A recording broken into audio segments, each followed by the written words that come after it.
우리 인생은 선택의 연속입니다. 그 연속의 선택을 통해서 그 수많은 우리의 삶의 연속의 선택을 통해서 현재의 내가 있는 것입니다. 그래서 우리의 선택은 중요하고 또 그렇기 때문에 신중해야 합니다. 어떤 누구도 우리 선택의 결과에 대해서 책임져 주지 않기 때문입니다. 그 선택에 대한 책임은 오롯이 내가 감당해야 합니다. 특별히 미래의 진로를 위한 선택이나 평생을 함께해야 할 배우자의 선택과 같은 문제들은 더욱 신중할 수밖에 없습니다. 왜냐하면 우리 남은 인생을 결정하기 때문에 그래요. 그런 선택이. 그런데 우리의 고민은 매번 선택을 해야 될 때마다 어떤 선택을 해야 할지 그 선택의 기준을 모르겠다라는 거예요. 그런데 감사하게도 오늘 본문의 말씀이 이런 선택을 위한 명확한 기준과 그리고 지혜를 우리에게 제공해 주고 있습니다. 우리가 지난주에 함께 살펴본 것처럼 기근 때문에 그 아브라함은 애굽에 내려갔었습니다. 하나님은 그런 아브라함을 지켜주심으로 인해 다시 약속의 땅인 가나안 땅으로 무사히 돌아올 수 있었습니다. 오늘 함께 나눌 말씀은 바로 아브라함이 가나안 땅에서 돌아온 후에 그의 조카 롯과 사이에서 일어난 이야기입니다. 하나님께서 아브라함을 부르실 때 그의 조카 롯도 함께 있었습니다. 곧 아브라함을 부르실 때 조카 롯도 고향 친척 아비집을 떠나 가나안 땅에 들어갔던 것입니다. 이렇게 아브라함과 롯이 함께 했던 이유는 롯의 아버지 하란이 일찍 죽었기 때문입니다. 그래서 자식이 없던 삼촌 아브라함은 나이 어린 조카 롯을 자식처럼 거두었던 것입니다. 그 덕분에 롯 역시 아브라함의 부르심의 복에 함께 참여할 수 있는 기회를 얻게 된 것입니다. 이렇게 아버지를 잃은 롯에게 삼촌 아브라함은 아버지와 같은 그렇게 고마운 존재였어요. 어려서부터 현재 경제적인 자립을 이루기까지 항상 도움의 손길을 아낌없이 100% 주었을 것입니다. 그런데 이렇게 아버지와 자식 같았던 그들 사이에 갈등이 생기기 시작했습니다. 5절, 6절을 함께 읽어보도록 하겠습니다. 시작. 아브라함의 일행 롯도 양과 소와 장막이 있으므로 그 땅이 그들이 동거하기에 넉넉하지 못하였으니 이는 그들의 소유가 많아서 동거할 수 없었음이니라. 그러므로 아브라함의 가축의 목자와 롯의 가축의 목자가 서로 다투고 또 가나안 사람과 브리스 사람도 그 땅에 거주하였는지라. 본절은 두 사람의 갈등의 그 원인과 시작을 말해주고 있어요. 소유가 많아 동거할 수 없었다라고 얘기해요. 결국 갈등의 원인은 소유 때문이었어요. 앞으로 다루겠지만 이게 아이러니예요. 부유해지면 더 행복하고 화목해야 되는데 서로 다투게 되었다라는 거예요. 8절, 9절을 이어서 함께 읽어보도록 하겠습니다. 8절, 9절입니다. 아브라함이 롯에게 이르되 우리는 한 친족이라 나나 너나 내 목자나 서로 다투게 하지 말자. 내 앞에 온 땅이 있지 아니하냐? 나를 떠나가라. 내가 좌하면 나는 우하고 내가 우하면 나는 좌하리라. 아브라함이 롯에게 갈등에 대한 해결책을 제시해요. 우리는 한 친족이라는 거예요. 그러니까 서로 다투지 말자라는 거예요. 다툴 바에는 차라리 헤어지자. 나를 떠나가라고 얘기합니다. 롯에게 선택권을 주겠다라는 거예요. 내가 오른쪽으로 가면 나는 왼쪽으로 갈게. 네가 왼쪽으로 가면 나는 오른쪽으로 갈게. 아브라함은 갈등의 해결 차원에서 롯에게 선택권을 주면서 자신을 떠나라고 얘기합니다. 이어서 10절부터 12절을 읽겠습니다. 시작. 이에 롯이 눈을 들어 요단 지역을 바라본즉 소알까지 온 땅에 물이 넉넉하니 여호와께서 소돔과 고모라를 멸하시기 전이었으므로 여호와의 동산 같고 애굽 땅과 같았더라. 그러므로 롯이 요단 온 지역을 택하고 동으로 옮기니 그들이 서로 떠난지라. 아브라함은 가나안 땅에 거주하였고 롯은 그 지역의 도시들에 머무르며 그 장막을 옮겨 소돔까지 이르렀더라. 롯이 요단 지역을 선택하여 동쪽으로 떠나가요. 롯이 요단을 선택한 이유는 요단 지역을 바라보니까 물이 넉넉한 거예요. 여호와의 동산 같고 애굽 땅과 같았다라고 얘기해요. 결국 롯의 선택의 기준은 풍요로움이었어요. 이렇게 롯과 아브라함은 헤어지게 돼요. 롯은 동쪽으로 옮겨 소돔에까지 이르게 돼요. 그러나 아브라함은 약속의 땅, 가나안 땅에 계속 머무르게 됩니다. 롯이 풍요로움을 따라 선택했다면 아브라함의 선택의 기준은 언약의 말씀이었어요. 언약의 말씀 안에 머물러 있었던 거예요. 그렇다면 이 선택의 결과들은 어떻게 되었을까요? 그 후에 아브라함과 롯이 바른 선택을 한 것인지 아닌지를 이후의 삶을 통해서 우리는 살펴볼 수 있을 것 같습니다. 먼저는 롯이에요. 13절 한번 읽어볼까요? 13절입니다. 시작. 소돔 사람은 여호와 앞에 악하며 큰 죄인이었더라. 롯은 소돔에 가서 정착했어요. 그런데 소돔 사람은 여호와 앞에 악하며 큰 죄인이라고 말씀하고 계세요. 그래요. 롯의 선택은 풍성한 삶이었어요. 하지만 악한 사람들과 함께하는 삶이었어요. 결국 롯이 선택한 소돔과 고모라는 하나님께 심판을 받아서 불과 유황으로 멸절당하고 맙니다. 그리고 소돔과 고모라가 멸망당할 때 롯의 아내는 소금 기둥이 돼요. 그리고 그의 두 딸은 아버지에게 술을 먹인 후 근친 상간을 통해서 종족을 이어가게 돼요. 우리가 다 아는 것처럼 그 근친 상간을 통해 이룬 민족 백성이 바로 암몬과 모압 족속이에요. 결과적으로 성경은 롯의 선택이 굉장히 잘못된 선택임을 말씀해주고 있는 거예요. 무엇보다도 아브라함의 언약의 복에서 떨어져 나갔다라는 거예요. 이게 가장 큰 문제라는 거예요. 그렇다면 아브라함의 선택은 어떤지 그 결과를 함께 살펴봐야 할 것 같습니다. 14절, 17절, 14절부터 17절을 읽겠습니다. 14절부터 17절입니다. 시작. 롯이 아브라함을 떠난 후에 여호와께서 아브라함에게 이르시되 너는 눈을 들어 너 있는 곳에서 북쪽과 남쪽 그리고 동쪽과 서쪽을 바라보라. 보이는 땅을 내가 너와 내 자손에게 주리니 영원히 이르리라. 내가 내 자손의 땅에 티끌같이 하리니 사람이 땅의 티끌을 능히 셀 수 있을진데 내 자손도 세리라. 롯과 헤어진 후에 여호와 하나님께서 아브라함에게 나타나세요. 그리고 처음 부르실 때 약속하셨던 언약의 복을 다시금 확증해 주시고 계십니다. 보이는 땅, 가나안 땅을 내 자손에게 영원히 주겠다라는 거예요. 땅을 주겠다라는 거예요. 영원히 주겠다라는 말씀, 천국과 연결이 되는 거예요. 하나님의 나라와 영원히 하나님의 나라를 주시겠다라는 거예요.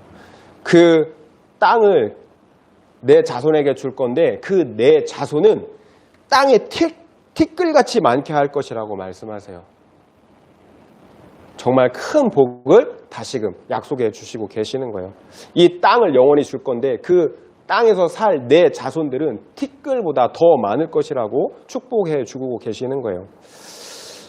이 약속은 아브라함이 죽고 400년 연년이 흐른 후에 이 언약의 말씀은 출애굽을 통하여서 출애굽을 한 이스라엘 백성을 통해서 이루어지게 됩니다. 그리고 영적으로는 예수 그리스도를 통해서 완전하게 성취가 되는 거예요. 결국 약속의 땅을 떠나지 않았던 아브라함의 선택은 바른 선택이었던 거예요. 이렇게 우리는 롯과 아브라함의 선택과 헤어짐을 통해서 중요한 교훈을 얻을 수가 있습니다. 무엇보다도 우리가 선택을 하는 데 있어 명확한 기준을 제시해 주고 있다는 거예요. 눈에 보이는 세상의 복을 따라 선택할 것인가, 아니면 언약의 말씀, 영원한 언약의 말씀을 따라 선택할 것인가라는 거예요. 그 교훈은 명확해요. 일시적인 세상의 복이 아니라 언약의 말씀을 따라 선택해야 된다는 거예요. 10절부터 11절을 보니까 우리가 이미 살펴본 것처럼 롯이 눈을 들어 요단 지역을 바라본 즉 여호와의 동산 같고 애굽 땅과 같았다라고 얘기해요. 롯이 요단 지역을 선택한 이유예요. 롯은 당장 눈으로 볼 때 좋은 것을 선택한 거예요. 아담과 하하가 보암직도 하고 먹음직도 한 선악과를 선택했듯이 롯 역시 당장 좋은 것, 육신의 정욕, 안목의 정욕, 이생의 자랑을 따라서 선택을 한 거예요. 그러나 성경은 무엇이라고 합니까? 이 세상이나 이 세상의 것들을 사랑하지 말라고 말씀하고 계세요. 왜냐하면 이 세상도 그 안에 있는 정욕도 다 지나가기 때문이에요. 일시적이라는 거예요. 그러나 무엇보다도 이 세상을 사랑하면 안 되는 이유가 이 세상을 사랑하면 하나님의 사랑이 그 안에 머무를 수가 없기 때문이에요. 결국 세상을 선택하면 하나님을 잃게 된다라는 거예요. 하나님을 잃게 된다라는 것은 어떤 의미일까요? 결국 세상을 사랑하면, 세상을 선택하면 당장 눈앞에 있는 것을 얻을 수는 있지만 영원한 하나님, 영원한 생명을 잃어버리게 된다라는 거예요. 이것이 눈에 보이는 것을 선택했던 아담과 하와의 결말이었어요. 그리고 지금 조카 롯의 선택의 결말인 것입니다. 그렇다면 롯은 왜 그런 선택을 할 수밖에 없었을까요? 이 세상의 복은 당장 눈에 보여요. 그리고 손에 잡혀요. 그러나 약속의 복, 영원한 복은 눈에 보이지 않아요. 손에 잡히지 않는 거예요. 당장 나를 배부르게 해주지 않는 거예요. 그러니까 믿음이 없는 사람은 그거를 붙잡을 수가 없는 거예요. 결국 롯에게는 언약의 말씀에 대한 믿음이 없었던 거예요. 그렇게 오랫동안 믿음의 조상 아브라함과 함께 했지만 롯의 선택으로 롯에게는 언약에 대한 믿음이 없었다는 것이 증명이 된 거예요. 그래요. 우리의 삶의 선택이 중요한 이유가 여기에 있어요. 말이 아니라 우리의 선택이 우리의 실제의 믿음을 증명해 보여주기 때문에 그래요. 말로 믿는다고, 그리고 말로 하나님을 사랑한다고 수천 번 말하는 것보다 나의 구체적인 선택들이 하나님을 믿는다고, 하나님을 사랑한다라고 말할 수 있어야 한다는 거예요. 아브라함의 선택이 바로 그런 선택이었어요. 롯이 눈에 보이는 세상의 육적인 복을 선택했다면 아브라함은 믿음을 따라 눈에 보이지 않는 언약의 복을 따라 선택을 한 거예요. 아브라함은 나나 너나 다투게 하지 말자라고 얘기해요. 그럴 바엔 차라리 헤어지자며 선택권을 롯에게 주어요. 아브라함이 선택권을 롯에게 줄 수 있었던 이유가 뭘까요? 아브라함에게는 눈에 보이는 세상의 복보다 더 큰 실제의 복을 자신 안에 이미 소유하고 있었기 때문에 그런 거예요. 이것이 믿음의 실제예요. 마음에 믿음의 실제가 있는 사람만 손해볼 수 있는 실제의 선택도 할 수가 있다는 거예요. 성경이 말씀하듯 믿음은 바라는 것들의 실상이고 보이지 않는 것들의 증거인 거예요. 그래서 믿음의 사람들은 세상 사람들이 볼 때 바보 같은, 그래서 손해보는 결정도 내릴 수가 있는 거예요. 그런데 그런 믿음의 결정을 하는 사람들을 잘 보세요. 정말 바보 같아요? 맹구 같은가요? 그런 사람들이? 아니죠. 그 사람들이 바보라서, 그래서 매번 눈에 보이지도 않는 것 때문에 손해보는 선택을 하는 것 같아요. 여러분이 보실 때는 어떤 것 같아요? 오히려 그렇게 멀쩡한 사람들이 그와 같은 손해보는 결정을 한다면 뭔가 있는 거예요. 거기에는 뭐가 있는 거예요. 요즘 양자 컴퓨터 얘기가 많이 나오고 있어요. 양자 컴퓨터는 오늘날 슈퍼컴퓨터가 몇십만 년 동안 걸쳐 처리할 문제를 겨우 몇 시간이면 처리를 할 수 있다라고 얘기해요. 엄청난 거죠. 양자 컴퓨터. 개념조차 너무 어려워요. 물론 양자 컴퓨터가 지금 이렇게 상용화된 건 아니에요. 개발 중이에요. 참고로 양자의 세계는 물질의 가장 작다고 하는 원자보다 더 작은 초미세의 세계를 말해요. 굉장히 생소하죠, 여러분. 그런데 이런 양자 컴퓨터를 개발한다라는 것, 그래서 일정 부분 사용하고 있다라는 것은 뭐예요? 양자의 세계가 보이지 않지만 뭐하다라는 거예요? 존재하고 있다라는 거예요. 실제하고 있다라는 거예요. 신앙도 마찬가지예요. 보이지 않지만 실제하기 때문에 실제의 선택을 할 수 있고요. 실제의 일들이 일어난다라는 거예요. 그런데 양자의 세계는 오늘날 우리의 상식으로는 다 이해할 수가 없어요. 왜냐하면 우리가 살고 있는 세계는 모든 것이 이미 결정이 되어 있어요. 그런데 양자의 초미세 세계는 모든 것이 결정되어 있지 않고 확률로만 존재하고 있대요. 여러분 이해가 되세요? 예를 들어서 우리 세계에서는 어떤 박스 안에 동전을 넣어요. 그리고 막 그 박스를 흔든 다음에 딱 놓으면 앞면이 나오든지 뒷면이 나오든지 결정이 돼 있어요. 그런데 미세의 세계에서는 그게 결정이 안 돼 있다라는 거예요. 뚜껑을 열 때야 그제서야 결정이 된다라는 거예요. 여러분 이해가 되세요? 양자의 세계에서는 이 일반 세계, 거시의 세계에 있는 것들이 적용이 되지 않는 거예요. 뚜껑을 열어야지, 눈으로 봐야지 결정이 된다라는 거예요. 눈으로 보기 전에는 결정이 되지 않는다라는 거예요. 그렇다고 해서 그 세계가 없는 건 아니죠. 우리가 이해를 못할 뿐이지 그 세계가 존재하는 거예요. 우리가 눈으로 보기 전에는 결정이 안 돼요. 근데 눈으로 보면 결정이 된다라는 거예요. 이게 우리가 관측할 수 있는 사실이에요. 이해는 안 돼요. 이해는 안 돼요. 그런데 그게 사실이라는 거예요. 우리 인간의 머리로 이해하지 못할 뿐 이것이 실제 우리 눈으로 관측되어지는 사실이라는 거예요. 그래서 이해할 수는 없지만 사실로 받아들여요. 그래서 그것을 사실로 받아들이기 때문에 양자 컴퓨터를 만들 수 있는 거예요. 그래서 그 기술을 우리의 삶에 유익하게 이용할 수 있는 거예요. 신앙도 마찬가지인 거예요. 하나님의 존재도 천국도 믿음도 그와 같다라는 거예요. 이해할 수 없지만 존재하기 때문에 실제로 받아들이는 거예요. 믿음을 통해 하나님의 존재를 확신하고 천국의 실제를 알게 되는 거예요. 그러니까 내가 이해하고 경험하지 못했다고 존재하지 않는다라고 함부로 말해서는 안 된다라는 거예요. 내가 이해하지 못한 거고 내가 경험하지 못한 것이라고 존재하지 않는 게 아니라는 거예요. 나는 가끔 이제 불신자들이랑 그런 친구들, 불신자 친구들이랑 그런 얘기를 해요. 자기가 해봤는데 못 만났대요. 없대요. 그러니까 너도 쓸데없는 짓 하지 말래요. 근데 나는 만났는데? 나는 경험했는데? 나는 아는데? 창조된 피조의 세계조차 이해하지 못하는 인간이 어찌 그 창조주 하나님의 세계를 다 이해할 수 있겠어요. 그래서 하나님과 그 나라는 우리의 이해가 아니라 믿음으로 실제가 되는 거예요. 그렇다면 우리의 믿음이 실제가 되는 것은 무엇 때문일까요? 지난번에도 말씀드렸듯이 믿음이 실제가 되는 것은 바로 하나님 자신 때문인 거예요. 그리고 하나님께서 말씀하신, 하나님 자신이 말씀하신 그 말씀 때문에 그 믿음이 실제가 되는 거예요.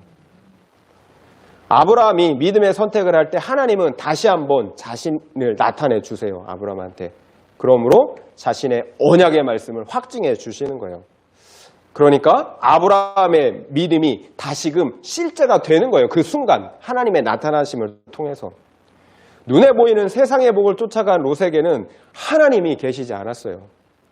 그러나 약속의 복을 따라 선택한 아브라함에게는 하나님께서 찾아오신 거예요. 그러므로 아브라함의 믿음을 실제가 되게 해주신 거예요. 이처럼 우리의 믿음이 실제가 되는 이유는 하나님 자신을 우리 눈에 그리고 우리 마음속에 자기 자신을 계시해 주기 때문에 그런 거예요. 그럼 여러분 믿음의 실제를 경험해 보고 싶으세요? 그러면 언약의 말씀을 따라서 선택을 해보세요. 언약의 말씀을 따라 순종을 해보세요. 그러면 여러분의 믿음을 하나님께서 실제가 되게 해 주실 거예요. 여기에서 중요한 선택의 원리를 발견할 수가 있어요. 올바른 선택은 항상 하나님이 함께 하심으로 확인이 된다는 거예요. 내가 올바른 선택을 했는지 안 했는지는 하나님의 함께 하심으로 그 여부로 결정이 난다는 거예요. 그러니까 바르지 못한 선택에는 하나님이 계시지 않는 거예요. 그래서 진정한 복은 하나님께서 함께 하시는 거예요. 그리고 하나님께서 함께 하시는 복은 그 복의 특징은 평안이 있어요. 하나님께서 함께 하시기 때문에 생명이 있고 평안이 있는 거예요. 그래서 아무리 작은 재물이라도 평안을 겸한 재물이어야 복이 된다는 거예요. 그러니까 세상적으로 아무리 부유해도 하나님이 없다면, 그래서 평안이 없다면 복이 아니라 저주인 거예요. 분명하게 성경은 악인에게는 평안이 없다라고 말씀하세요. 악인에게는 재물이 없다라고 말씀하시는 게 아니라 악인에게는 평안이 없다라고 말씀하세요. 그러니까 우리가 재물이 많다 없다로 복 받았다 복 받지 못했다 이렇게 결정할 수 있는 게 아니라는 거예요. 하나님이 계시냐 계시지 않느냐 그것으로 복을 받았느냐 받지 않았느냐 우리는 결정할 수 있다라는 거예요. 현찰 자산만 100억이 있는 사람이 우울증에 걸렸다라는 말을 들었어요. 여러분 이게 이해가 되세요? 부동산 말고 현찰 자산만 100억이 있대요. 그런데 우울증에 걸렸대요. 이렇게 아무리 물질이 많아도 하나님께서 함께 하시지 않으면 결코 그 물질이 복이 될 수 없다라는 거예요. 하나님께서 주시는 복은 물질과 함께 평안과 기쁨이 주어져요. 같이 동시에 주어진다라는 거예요. 그러니까 반대로 근심과 걱정과 염려와 다툼이 복과 그 물질과 함께 주어졌다면 그것은 복이 아닌 거예요. 저주인 거예요. 여러분, 근심과 염려와 함께하는 물질은 결코 복이 아니에요. 제 얘기를 잠깐 드리겠습니다. 2, 3년 전에 아버지께서 돌아가셨어요. 아버지 장례를 마친 후에 형님은 아버지께서 사셨던 집을 팔아 반반 이렇게 나누자고 하셨어요. 합리적인 제안이죠. 세상 법이 그러니까요. 그런데 과거 저는 형님이 만약 그런 제안을 하면 형님께서 부모님 모시느라 고생하셨으니까 그 집은 형님이 가지시라고 이렇게 말씀드려야겠다라고 생각을 했었어요. 그래서 그 당시 저는 그렇게 말씀을 드렸어요. 왜냐하면 저는 육적인 재물보다 형님과 형님 가족의 그 영혼 구원이 무엇보다도 중요하다고 생각했기 때문에 그래요. 그리고 계속해서 그 가족의 영혼 구원을 위해서 기도했기 때문에 그래요. 그런데 제가 집에 와서 이렇게 생각해 보니까 자꾸 제 마음속에 아깝다는 생각이 이렇게 스물스물 올라오는 거예요. 그 돈이면 내가 이제 곧 개척할 텐데 그 개척하는데 큰 도움이 될 텐데 막 이런 생각이 드는 거예요. 예, 그러면 어떻게 돼요? 평안이 사라져요. 힘들어요. 그래서 기도했죠. 기도하는데 이런 마음이 들더라고요. 돈이든 하나님이든 둘 중에 하나를 선택해야 된다는 거예요. 그런 마음이 드는 거예요. 결국 둘 모두는 함께 선택할 수가 없다라는 거예요.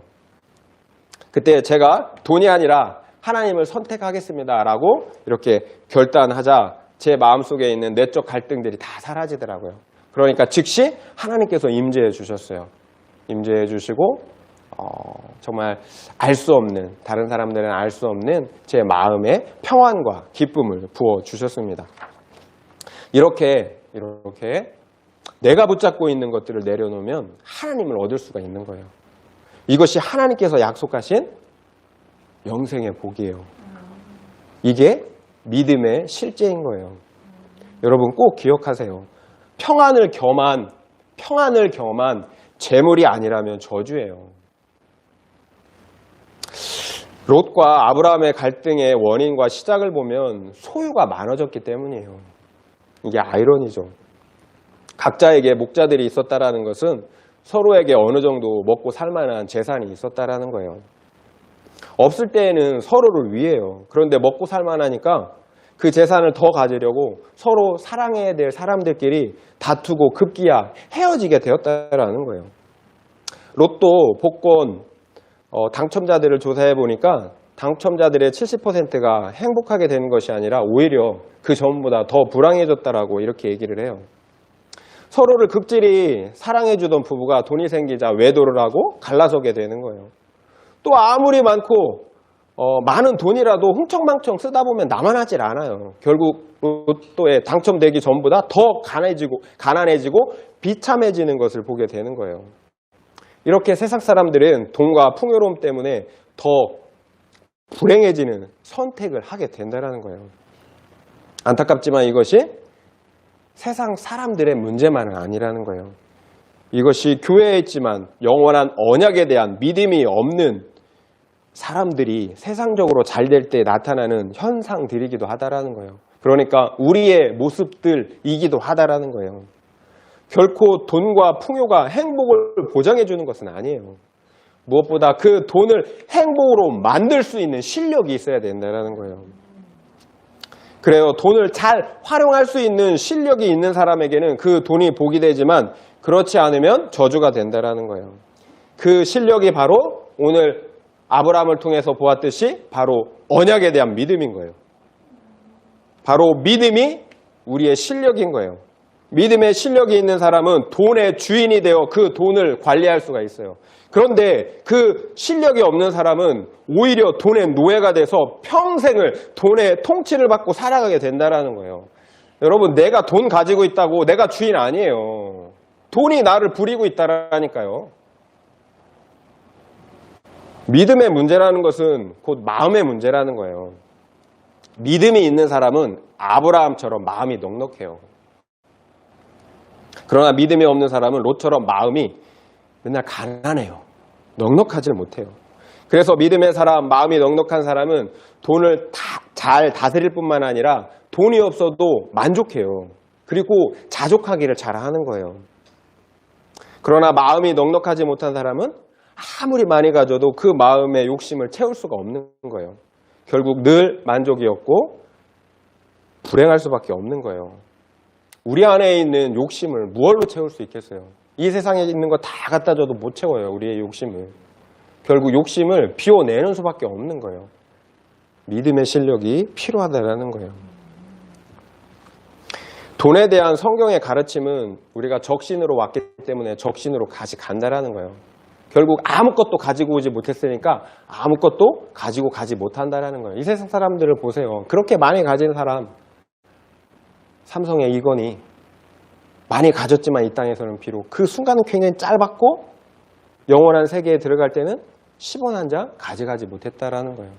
그러니까 너희들이 먹고 마실 것이 있으면 만족하고 자족하라는 거예요. 이 땅에서는. 이것이 성경의 가르침이에요. 또 성경은 재산이 많아 큰 집에서 살지만 다투고 사는 것보다는 가난해서 운막에 살지만 화목한 것이 낫다라고 말씀하고 계세요. 여러분, 제가 적용 질문, 생각해 볼 수 있는 적용 질문을 여러분에게 드려보겠습니다. 여러분은 범사에 언약의 말씀의 기준을 따라 선택하십니까? 아니면 당장의 유익과 나의 정욕을 따라 선택을 하십니까? 그렇다면 선택의 기준이 되는 언약의 말씀을 소유하고 계십니까? 한번 생각해 보시기 바랍니다. 범사의 언약의 말씀의 기준을 따라 선택하십니까? 아니면 당장의 유익과 나의 정욕을 따라 선택하십니까? 그렇다면 선택의 기준이 되는 언약의 말씀을 소유하고 계십니까? 한번 생각해 보시기 바랍니다. 우리가 선택을 하는 데 있어 또 한 가지 생각해 볼 게 있어요. 어떤 경우에도 우리가 언약의 공동체를 떠나면 안 된다라는 거예요. 선택에 있어 굉장히 중요한 부분이에요. 가장 중요한 부분이에요. 애초에 롯은 언약의 복을 받은 아브라함을 떠나면 안 되었던 거예요. 아브라함에게는 약속하신 영생의 복이 있었기 때문이에요. 아브라함은 롯에게 우리는 한 친족이라고 얘기해요. 이 말은 오늘날로 따지면 언약의 공동체, 믿음의 공동체, 그리고 구원을 이뤄가는 공동체라는 말이에요. 자이든 타이든 롯은 어려서부터 아브라함과 함께하였어요. 그래서 고향 갈대아 우르부터 하란에 거쳐 가나안까지 늘 함께하였어요. 천국을 향한 여정을 잘 가고 있었다라는 거예요. 그런데 그만 소유의 문제 때문에 그리고 눈에 보이는 세상의 복 때문에 그 구원에서 이탈하고 말았다라는 거예요. 시편 133편 1절부터 3절 제가 읽어드릴게요. 133편 1절부터 3절입니다. 보라, 형제가 연합하여 동거함이 어찌 그리 선하고 아름다운고 머리에 있는 보배로운 기름이 수염 곧 아론의 수염에 흘러서 그의 옷깃까지 내린 같고 헐몬의 이슬이 시온의 산들에 내린 같도다. 거기서 여호와께서 복을 명하셨나니 곧 영생이로다. 보라, 형제가 연합하여 동거함이 어찌 그리 선하고 아름다운고 거기서 여호와께서 복을 명하셨나니 영생이라고 말씀하고 계세요. 하나님께서 우리를 영생의 공동체로 부르셨다라는 거예요. 죽을 수밖에 없는 인생에게 영생보다 더 귀한 것이 무엇이 있겠어요? 그렇다면 하나님은 왜 우리를 개인이 아닌 공동체로 부르셨을까요? 개인은 구원을 이뤄가기가 너무 힘들어요. 거의 불가능에 가깝다라는 거예요. 그래서 하나님께서는 우리를 공동체로 부르신 거예요. 사자가 다른 동물들을 사냥할 때 보면 사자는 주로 무리에서 떨어진 약한 동물들을 타겟해서 이렇게 사냥하는 것을 보게 돼요. 그래서 만약 무리가 뭉쳐 있으면 사자들은 서로 작전을 하더라고요. 흐트러뜨리는 거예요. 그래서 떨어진 동물, 무리에서 떨어진 동물, 그것을 이렇게 잡아먹더라고요. 아무리 큰 동물이라도 떨어져 있으면 사자 무리들을 당해낼 수가 없는 거예요. 쉽게 잡혀 먹히는 거예요. 사탄 역시 우리를 여러 가지 시험과 유혹들을 통해서 이 생명의 공동체로부터 떨어져 나가게 만드는 거예요. 왜 그래요? 영혼을 사냥하려고. 우리의 영혼을 사냥하려고 그러는 거예요. 성경은 사탄은 우는 사자처럼 산기자를 두루 찾아 헤매고 다닌다라고 얘기하고 있어요. 따라서 비록 우리 안에 내적인 갈등이 있을 수 있어요. 공동체 안에 있다 보면. 그리고 외적인 갈등도 있을 수 있어요. 그럼에도 불구하고 결코 이 영생의 공동체, 생명의 공동체를 떠나서는 안 된다는 거예요. 어디를 가서라도 생명의 공동체에 속해 있어야 된다는 거예요. 내가 원하는 소리, 기분 좋은 소리만 들을 수 없어요. 그런 기분 좋은 소리만 들은 옛날의 왕들을 보세요. 다 어떻게 됐어요? 암살을 당하거나 폐위되거나 이렇게 되는 걸 보게 되잖아요. 때론 내가 듣기 싫은 소리, 내 죄를 지적하는 소리도 들어야 된다는 거예요. 그 듣기 싫은 소리가 나의 구원이 되기 때문에 그런 거예요. 함께 해도 힘든 것이 구원이에요. 자신의 죄를 보는 게 얼마나 힘들어요. 그런데 공동체를 떠나서 어떻게 나 혼자 구원을 이룰 수가 있겠어요. 그래서 어떻게든지 목숨 걸고 공동체에 붙어 있어야 되는 거예요. 또 하나 우리가 선택의 문제에 있어서 생각해 볼 것은 하나님의 지켜주심이에요. 우리가 믿음의 사람들은, 언약의 사람들은 우리가 때로는 잘못 선택할 수도 있어요. 실수할 수 있어요. 그럼에도 불구하고 하나님은 붙잡아 주신다라는 거예요. 지켜주신다라는 거예요. 만약 롯이 가나안 땅을 선택했다면 어떻게 됐을까요? 아브라함이 떠나야죠. 얼마나 이게 다행인지 모르는 거예요. 롯이 요단 동편을 선택한 것이 얼마나 다행인지 모르는 거예요. 이게 하나님의 지켜주심이라는 거예요. 아브라함은 분명히 그러면 동쪽으로 갔을 거예요. 그러면 롯이 간 그 길을 갔을 거예요. 왜 그래요? 아브라함은 그 전에도 풍요로운 애굽으로 내려간 그런 전적이 있어요. 아브라함이 믿음이 그렇게 특출난 사람이 아니라는 거예요. 그러니까 분명 아브라함은 소돔으로 갔을 거예요. 환경에 장사가 없다라고 얘기하고 있더라고요. 환경에 장사가 없다. 좋은 환경, 휘황찬란한 환경에서는 언약의 말씀을 붙들 수 없다라는 거예요. 결국 롯처럼 된다라는 거예요. 김양재 목사님이 겸손한 사람은 없고 단지 겸손한 환경만 있다라고 이렇게 얘기하더라고요. 저는 이 말에 100% 동감을 해요. 다 그 사람이 그 사람이에요. 완전한 사람 없어요. 다 죄인이에요. 겸손한 사람 어디 있어요? 환경이 겸손한 거지. 나를 겸손하게 만드니까 겸손하게 되는 거지. 우리를 높여줘봐요. 다 교만하지. 그러니까 겸손한 사람은 없고 겸손한 환경만 있다. 정말 딱 맞는 말인 것 같아요. 그러니까 나를 겸손하게 한 환경, 나를 낮아지게 한 환경, 그 환경이 복이라는 거예요. 그래서 하나님만 의지하게 한 환경이 최적의 환경이라는 거예요. 결국 롯이 요단 동편 풍요로운 곳을 선택하게 하신 것, 그러므로 아브라함이 가나안 땅에 남게 하신 것은 하나님의 지켜주심이라는 거예요. 그러니까 하나님께서 아브라함을 죄에서 지켜주신 거예요. 7월 7일자 큐티 책에 있는 한 형제의 간증을 나누기를 원하는데요. 이 형제분은 평소 음란을 즐기던 친구들을 부러워하면서 음란을 즐기던 그런 친구들을 이렇게 부러워하면서도 또 한편으로는 이렇게 나는 저들과 다르다라는 그런 교만함이 있었대요. 그러면서 자신의 성적인 욕구를 꾹꾹 누르면서 참아왔다라고 얘기해요. 그런데 여자친구로부터 이별 통보를 받고 나자 억울한 거예요. 지금까지 이렇게 억눌렀던 게. 그리고 이해가 되지 않는 거예요. 그래서 그간 눌러온 성적 욕망을 이렇게 표출하고자 늦은 밤거리로 나갔다라고 얘기해요. 약속된 장소로 직업 여성을 보내준다는 말에 대학생이었던 이분은 전 재산 50만 원을 알선 업체에 보냈다고 해요. 그런데 알고 보니까 사기였던 거예요. 아무도 나오지 않은 거죠. 그렇다면 이 일은 하나님께서 지켜주신 것입니까? 아니면 자신의 욕구를 충족시켜 주도록 하지 않으셨으니까 이분의 자신의 그 욕구를 좌절시킨 사건입니까? 여러분 어떻게 생각하세요? 하나님께서 이 청년을 죄에서 지켜주신 거죠. 당연한 거죠. 마찬가지로 하나님은 아브라함을 죄의 환경에 빠지지 않도록 지켜주신 거예요. 우리도 마찬가지예요. 우리의 삶을 돌아보세요. 나를 좌절시킨 사건들을 한번 생각해 보세요. 하나님의 지켜주심이에요. 그런데 이 청년은 죄도 짓지 못하게 하시는 하나님의 원망스럽고 그래서 공동체를 떠나고만 싶었다라고 얘기해요. 그래도 주일 예배는 나가야 되겠다 싶어서 오래간만에 큐티 책을 펼쳤다고 합니다. 예배 후 공동체 나눔의 그 시간이 있기 때문에 큐티를 해야 했던 거예요. 이렇게 공동체에 붙어 있는 것이 얼마나 큰 유익인지 몰라요. 공동체에 붙어 있으면 의무감이라도 큐티를 해야 하기 때문에 그래요. 이처럼 좋은 환경이 없는 거예요. 영적으로 보면. 육적으로 보면 싫죠. 그런데 영적으로 언약의 관점에서 보면 이처럼 좋은 환경은 없는 거예요. 그래서 롯이 아브라함을 떠난 것은 일생일대의 큰 실수였다라는 거예요. 이분이 큐티 나눔을 하는데 그동안 공동체에서 수많은 간증을 들어왔을 거 아니에요. 그런데 정작 자신의 죄를 고백하려고 하니까 입술이 떼어지지 않는 거죠. 쥐구멍이라도 숨고 싶은 그런 심정이었다라고 얘기해요. 그래서 비난을 예상하고 정말 용기를 내서 얘기를 했는데 오히려 리더는 이제야 수준이 되니까 하나님이 사건을 주셨다라고 따뜻하게 위로해 주었다라고 얘기해요. 이게 공동체의 힘이에요.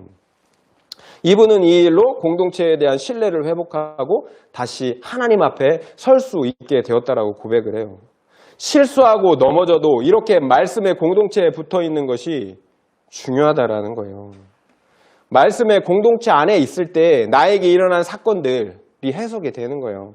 여자친구와 헤어진 사건, 그리고 음란의 죄에서 건진받은 사건, 이 모든 사건들이 해석이 되는 거예요. 나의 교만의 죄를 보게 하시기 위해서, 겸손하게 하시기 위해서, 그래서 나의 구원을 이루어 가시기 위해서 하나님께서 허락하신 사건으로 해석이 되는 거예요. 그렇지 않으면 어떻게 해석이 되겠어요? 원망스러운 하나님인 거죠.